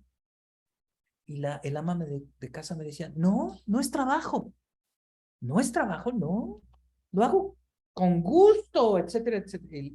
Y nosotros teníamos el modelo de investigación-acción, ¿no? Entonces, teníamos que darles la información además de diagnosticar, ¿no? Entonces, oye, y le decíamos para que se diera cuenta. Pero si tú tuvieras dinero y pudieras ya sea contratar a un hombre o una mujer, más que un hombre sería una mujer, porque en esos tiempos no existía eso de que el hombre trabajara en casa como ama de casa, entre comillas, ¿le pagarías? Y entonces le brillaban los ojos a las mujeres y decían, sí, yo le pagaría. Y entonces no es trabajo. No sabes a veces lo que yo, cómo veía a la mujer que se reía y mi esposo me debe no sé cuántas jornadas de trabajo, ¿no? Sí, ¿no? Entonces, ya después yo me iba también y me preguntaba si estaba haciendo bien o les había metido un conflicto ahí en su casa, ¿no? Era un tipo de cosas problemáticas. Pero bueno, eso era entonces, ¿no? Muy bien, les voy a mostrar así pequeños, otros hallazgos, pero ahora ya no con profesores. Les voy a comentar hallazgos durante la pandemia, pero con alumnos, ¿les parece? Les voy a mostrar una investigación que ya se publicó. Esa está y que pueden encontrar en el internet. Se llama La influencia de la incertidumbre en la pandemia del COVID-19 en los estados emocionales negativos, la resiliencia como mediador ante la ideación suicida, la adicción a las drogas y el alcoholismo. O sea, estas variables a nivel nacional, allá en el norte del país, hicimos este estudio a nivel nacional, pero cuando lo iniciamos, pues lo iniciamos en una institución de educación superior allá, en una universidad muy grande, allá en el norte del país. Y entonces, bueno, pues aquí está todo el paper. Si gustan ustedes lo pueden ubicar rápidamente y lo ubican allá en el internet. Yo me voy a ir, no quiero hablar mucho porque si no nos llevamos todo el tiempo, pero quiero que vean el modelo. No sé si lo están viendo y yo estoy hablando. ¿Sí están viendo el modelo conceptual? Sí, doctor. Sí, sí se ve. Y doctor, Sí, sí se doctor. ve.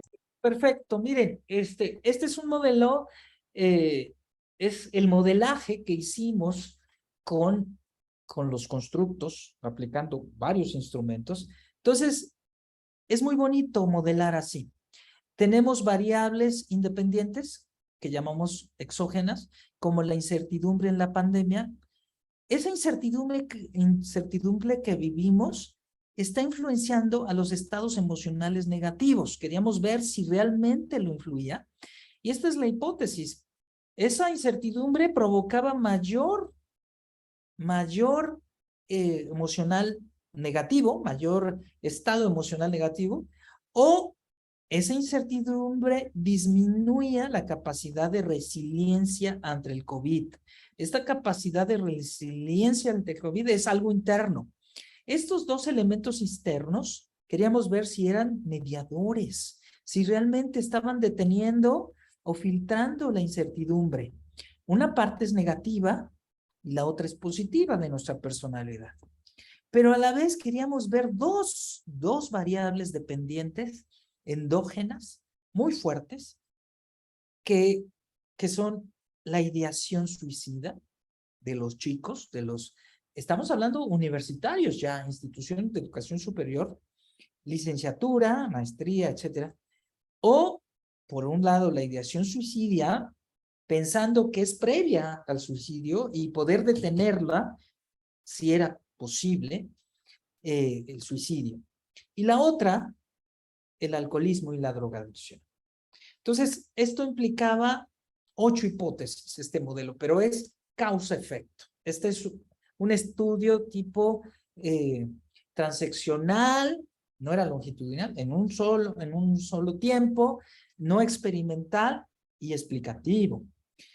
Nuestra muestra, pues estamos hablando, déjenme ver de cuántos alumnos, 5,557 estudiantes.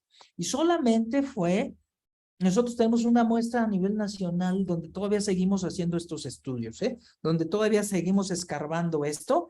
Y este mismo lo queremos hacer no hemos tenido tiempo, este mismo modelito, pero con profesores. A ver qué pasa. A ver si tienen ideas suicidas o atención o ideación o adicción a drogas o al alcohol. Entonces, bueno, yo me quiero ir hacia los resultados. Dentro de todo, pudimos descartar algunas flechitas, algunas variables, y nos damos cuenta que esto es lo que sucedió. Fíjense bien. La parte del alcoholismo y la drogadicción, en nuestro modelo no se pudo explicar por medio de estas 3 variables que teníamos anteriormente, que son por la incertidumbre, por los estados emocionales negativos o la resiliencia. El problema del alcoholismo y la adicción a drogas es explicada por otras cosas. Entonces el modelo la quitó. Entonces ya no tenemos, o sea, aunque lo dejó, pero pues realmente es insignificante la aportación para explicarla. Pero sí, entonces podríamos ver qué tanto estamos explicando la ideación suicida. Fíjense bien, la R cuadrada, la varianza explicada de la ideación suicida es casi el 20%. Entonces, aquí estamos diciendo que casi el 20% de nuestros alumnos, de esos 5,500 y tantos, su ideación suicida está ahí presente ante el problema del COVID. Recordemos, esto fue, ¿en qué época fue? Pues en marzo o en abril del 2020, donde no sabíamos gran cosa del COVID. Entonces, los alumnos ya estaban teniendo ideas suicidas. ¿Y qué lo aceleraba? Pues la parte negativa que hay en su mente, que estaba en contra de la parte positiva que hay en su mente, que es la resiliencia. Y entonces fue bien interesante el poder pelear estos 2 elementos para entender que ante el COVID, directamente el COVID también influía en la ideación suicida o pasaba por estos 2. Pero fíjense, la resiliencia internamente en los alumnos los llevó a que por sí mismos pudieran hacer frente ante la incertidumbre de la pandemia, el COVID, y ante sus estados emocionales negativos. O sea, era un foco amarillo y no rojo. Y que pudimos decirle a la institución que debían de prestar atención, pero que no urgía una estrategia de intervención fuerte porque todavía no era tan grave, ¿no? Entonces fue sensacional esta investigación y esta publicación. Es un Q1. Este es ya a nivel de investigación, es el más alto nivel de paper que podemos tener. Entonces, dudas, preguntas, chicos. A ver, platíquenos. Bueno, aquí Cruz García nos dice, ¿puede programar cursos para elaborar documentos científicos? Pues eso me dedico. Yo me dedico. Lo vamos a invitar, doctor. Yo me dedico a la investigación. Ahorita estoy por obtener el nivel 2 de SNI. Ya tengo mucho tiempo aquí, más de 30 años en este tipo de cosas. Entonces, bienvenido. Esa invitación con mucho gusto para apoyar a otros científicos a mejorar sus trabajos o a colaborar. Colaboramos, chicos, de manera conjunta. Yo tengo todo un equipo. No podemos trabajar y no debemos trabajar solos. Tenemos que hacer redes. Aquí, por ejemplo, Sonia y la propia Marta Sofía están dentro de mi grupo de redes. Yo estoy formando doctores y estoy formando investigadores. Belén levantó la mano así. Wendy, ¿quieres comentarnos algo? Vera, ¿estarías dispuesta a un curso? Con mucho gusto. Sí, claro que sí. Desconozco muy bien el tema, pero porque en este momento me incorporé un poquito tarde, pero por supuesto que estoy interesada en aprender más. Sí. Miren, les voy a dejar mi correo electrónico por si quieren platicar y hacer investigaciones conjuntas. Con mucho gusto. Alejandro.mendoza@nahua.mx. Este es mi correo. Yo me dedico a la investigación, tengo varios grupos de investigación. Mis investigaciones son el burnout, inteligencia emocional, liderazgo, ¿no? Compromiso. Son mis líneas de investigación más fuertes. Y el desarrollo de instrumentos de medición. Muy bien, a ver, dudas sobre lo que les comenté, sobre el paper que les comenté. ¿Qué piensan? Fíjense, las ideas suicidas. Oigan, este modelito podría haber sido igual con los profesores. Yo no lo he hecho, ¿eh? Tengo los datos a nivel nacional, tenemos datos. Fueron 5,000 alumnos, pero de profesores, pues yo creo que tenemos, no sé cuántos. No sé, ahorita diría un número que puedo equivocarme, pero tenemos datos que van a servir para graduar por lo menos a 2 o 3 de mis alumnos a nivel doctorado de esa investigación. Preguntas, Doctor, dudas, chicos. A ver. Un comentario. Sí, me parece súper interesante lo que nos está presentando y pienso que, bueno, esto fue del 2020, después de 2 años donde muchas personas, muchos hemos tenido pérdidas, pues también físicas, ¿no? De personas muy queridas que se nos fueron, y etcétera, ¿no? Como algunas rupturas en sus familias y muchas cosas que hemos estado escuchando. Pues yo creo que este porcentaje aumentaría, ¿no? No sé si tenga estudios más recientes, pero bueno, es una área de oportunidad también ahí. Bueno, poco a poco, esos son estudios de ese tiempo y pensando en la autorregulación, bueno, tenemos estudios ya de cómo poder apoyar a la autorregularnos, ¿no? Entonces, hay estudios, por ejemplo, cómo usar la inteligencia emocional. Fíjense, déjenme ver, ante el COVID-19, miren, les voy a poner la hipótesis, porque ya no nos da tiempo de mostrar todo el estudio, y esto lo hicimos en Colombia. Esto en Colombia. Entonces, fíjense la hipótesis. ¿Sí se ve? ¿Sí se ve? Sí. Sí, doctor. Sí se aprecia, doctor. Sí, doctor, sí se ve. Ok, voy a hacerlo lo más grande para que ustedes vean. Esta es una hipótesis multivariada. Estoy manejando modelos de ecuaciones estructurales. Son estudios causales. Del lado derecho tenemos cierto tipo de variables del estrés, por ejemplo, somatización emocional. Todo esto es inteligencia emocional, ¿eh? Pero aquí tenemos la parte del estrés. Presiones emocionales, las que están en rojo son de tipo estrés, ¿no? Uso legal de medicamentos, ¿no? Presiones emocionales que son negativas, la somatización emocional es negativa, por eso la ponemos roja. Las amarillas, pues estamos viendo si tenemos percepción de competitividad, si es buena, o si nos sentimos fuertes, o nuestro desempeño se ha afectado emocionalmente, por eso es amarilla. ¿Qué tanto repercute en nuestra salud, ¿no?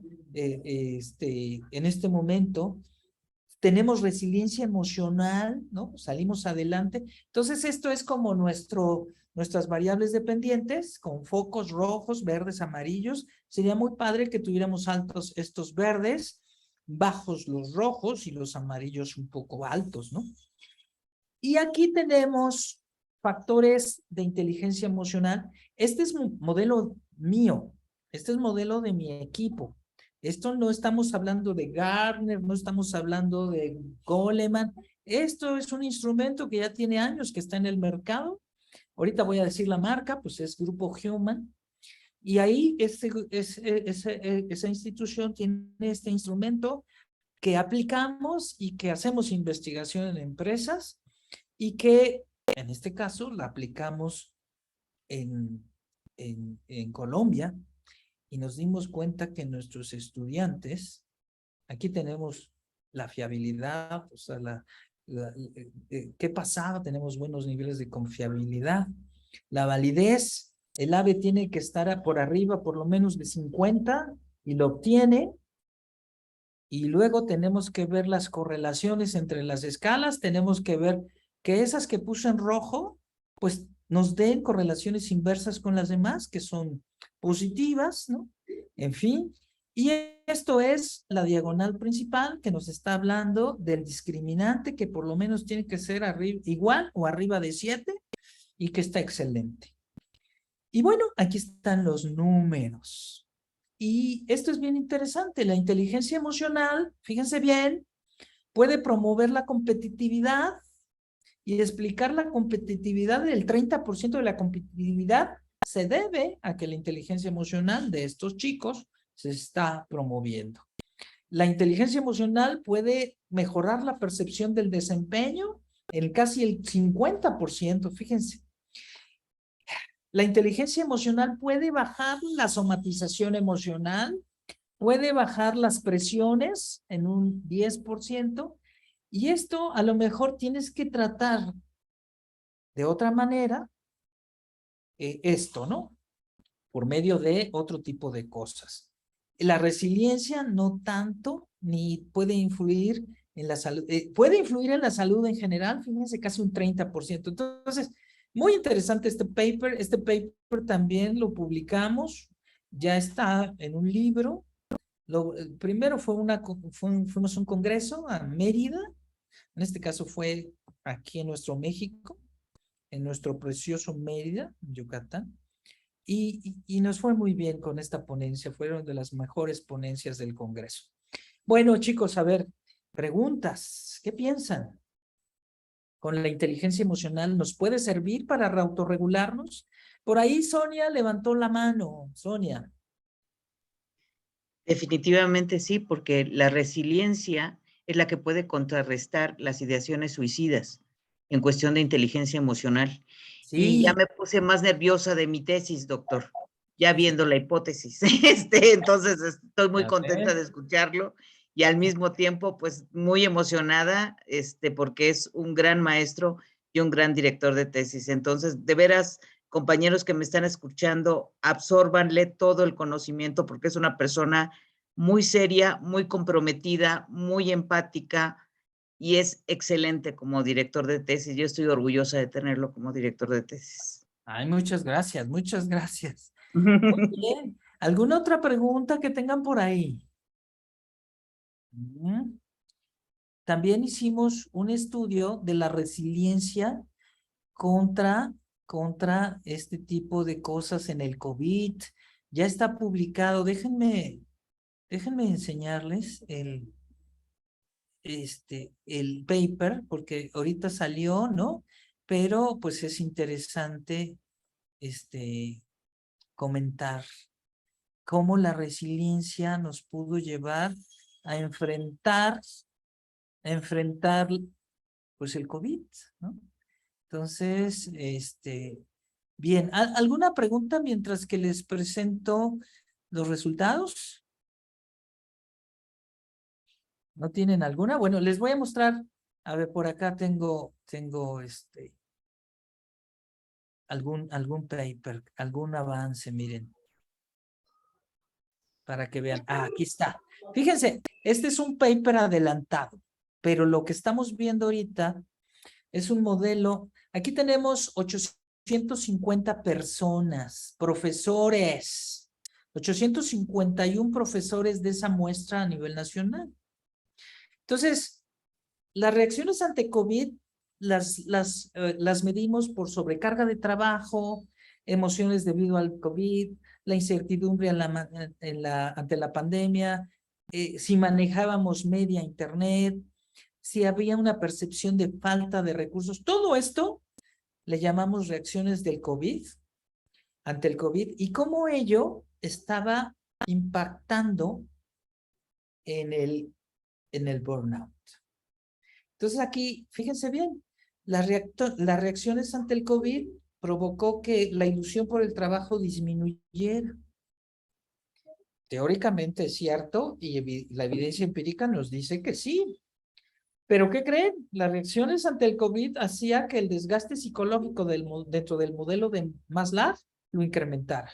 Y explicar el 80% de ese desgaste psicológico, las reacciones ante el COVID. O sea, los profesores tuvieron alto COVID psicológico, alto desgaste psicológico, pero también impactó en el 30% de la indolencia en estos profesores. El 30% de la indolencia fue afectada por la incertidumbre, por todo esto del COVID, y también la culpa en un 14%. Este es otro paper que está muy interesante y que podemos nosotros ya publicarlo. Pero esta es la parte estadística, ¿no? ¿Qué piensan, chicos? Realmente a ustedes, y les hablo chicos, pueden, les dio el COVID así, como lo está comentando. Está difícil. ¿Puede enviar la ponencia? ¿Qué ponencia quieres, Cruz? ¿Cuál te interesa, Cruz? No, pónganmela ahí y yo voy a hacer esto, le voy a pasar los papers a Marta Sofía para que les haga, los pueda ubicar y dárselos directamente. Los papers ya publicados y las ponencias también publicadas, ¿sí? Para no hablar al azar, ¿no? Sí, y así vamos teniendo papers que están ahí en el, ¿cómo se llama? En el tintero. Miren, este es otro paper. Este es otro paper que ya está en días de que nos lo publiquen. Este va a salir en una revista que nos está hablando es una revista Q2 y nos está hablando de la validación de lo que es el inventario del burnout de español que les había dicho de Gil Monte durante el COVID-19. O sea, esto es un logro también interesante porque durante la pandemia hicimos el estudio y quisimos validar aún en un problema de pandemia un instrumento. Y entonces estamos hablando de 600 profesores que entraron a nivel nacional. Agarramos 600 y hicimos el estudio. Esta es la versión última. Entonces la idea es saber si el instrumento es válido y confiable y saber si bueno, pues está midiendo lo que pretende medir, ¿no? Entonces aquí tenemos el instrumento en inglés, todo está en inglés, el alfa de Cronbach que debe ser arriba de 70, nos da súper interesante los puntajes súper altos. Aquí tenemos en lugar de 70, 90, miren, en las 3 constructos fuertes. Y luego, pues lo contrastamos entre sí para ver qué modelo matemático nos daba mayor nivel de significancia y pudimos con números muy fuertes validar para hombres y mujeres estas dimensiones del paper. Fíjense, aquí están los reactivos, aquí están los coeficientes que deben ser arriba de 70. Aquí tenemos uno que está casi en la línea de 2 que podemos quitar, ¿no? Pero, sin embargo, los mantuvimos para poder tener toda la prueba y precisar si verdaderamente en México aún está en niveles de COVID, podríamos decir que es válida y confiable, y resultó que sí, ¿no? Entonces, estamos muy contentos. Bueno, vamos a cerrar. Marta, Sofía, vamos a cerrar. ¿Qué has pensado para cerrar, Martita? Sí, doctor, es lo que le iba a decir ahorita, que es súper interesante todo lo que nos comparte y pues que nos quedan, sí, 5 minutitos para alguna otra pregunta y ya para el cierre. Si alguien quiere comentar algo más de los participantes.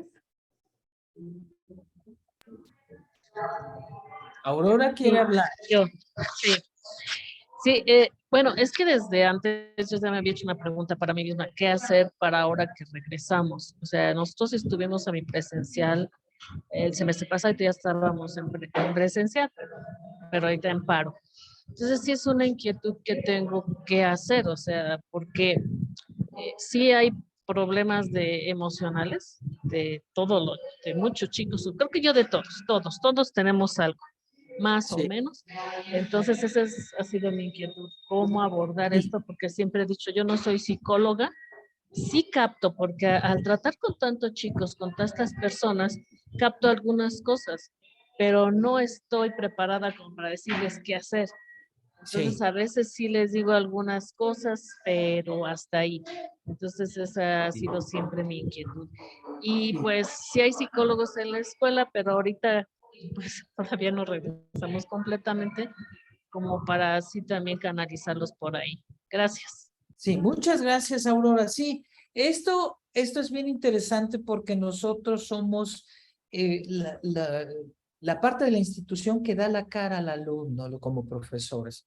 Entonces, aunque no seamos psicólogos, tenemos que detectar cuando un alumno, de alguna manera en su personalidad, estamos detectando algo. Ese alumno que tiene personalidad tipo A, B o más bien C, ese alumno que de repente descubres que emocionalmente trae algo que quiere decir y no puede decir, que tiene algunos síntomas de depresión que ves desde sus ojos, que no quiere hablar, que está aislado. Ahí va el foquito. Ese es uno. Nosotros también, ya como personas también grandes, tenemos que decir, oye, ¿cómo estoy? En foco rojo, amarillo, verde, necesito atención especializada.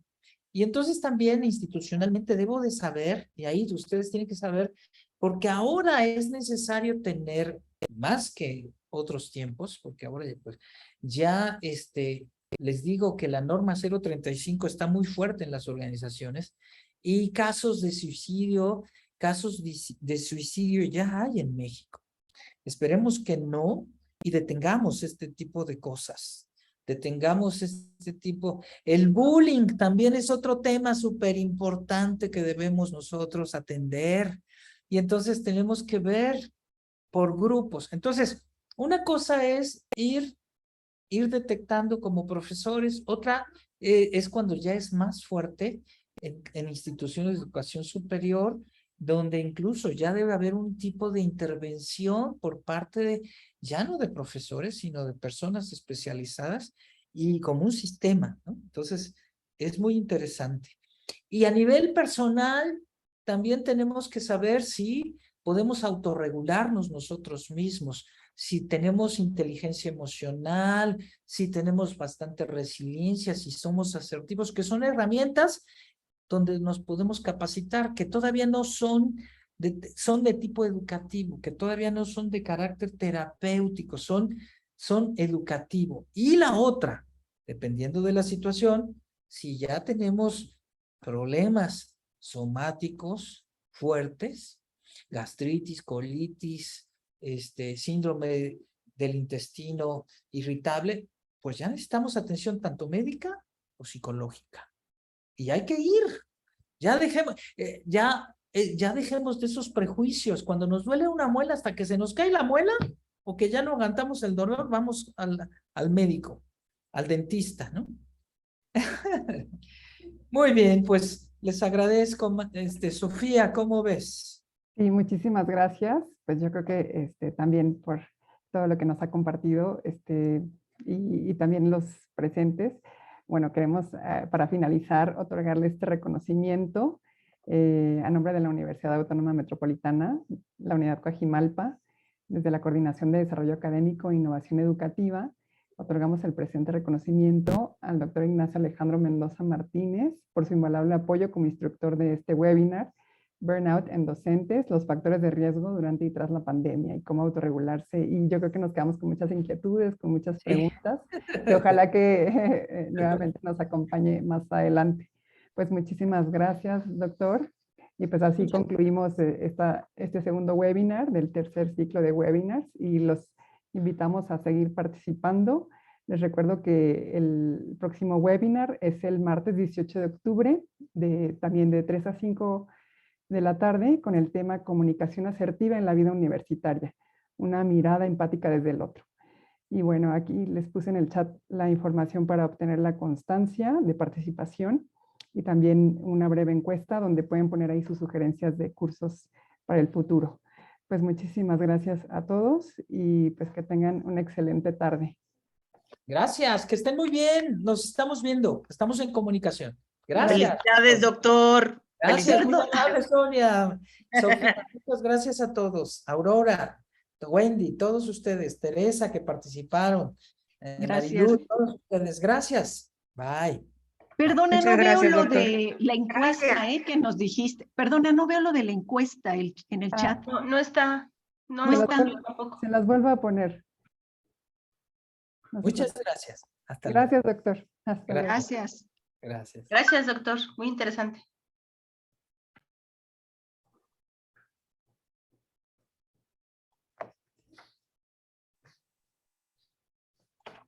Ahí está, copian esa dirección que viene en su buscador de Google o de Internet.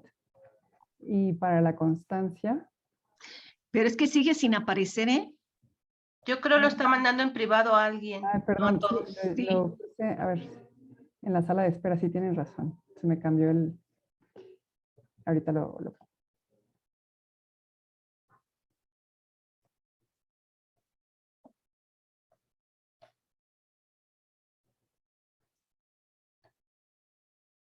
¿Ahí ya? Ya apareció, Sofi, gracias. Ya Sí, ahora sí. Esa es la encuesta y ahorita les pongo ahí también para las constancias.